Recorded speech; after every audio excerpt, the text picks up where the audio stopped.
বাপের পুঙা মেরে আর কয়দিন খাবি? দিন রাত গাড়ির ঘাম পায়ে ফেলে কাজ করতে করতে আমার জীবন শেষ হয়ে যাচ্ছে। আর এই আড্ডামরা পাঠা শুধু ঘরে বসে বসে ভালো মন্দ খাবে। বাড়া এইভাবে আমাকে অপমান করলো। আমি তো বড় হয়েছি নাকি? আমার কি কোনো মান সম্মান নেই নাকি? খানকির ছেলে আমার বিয়ে করাটাই ভুল হয়েছে। বাড়া আগে সিঙ্গেল ছিলাম, ভালো ছিলাম, আর এখন বিয়ে করার পর থেকে আমার জীবনটা পুরো তামা তামা হয়ে গেছে।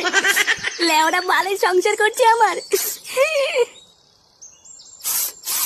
এবারা কে রে মাংস রান্না করছে?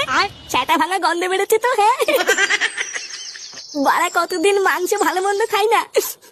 কে রান্না করছে লেওরা এক পিস দিলেও তো হতো।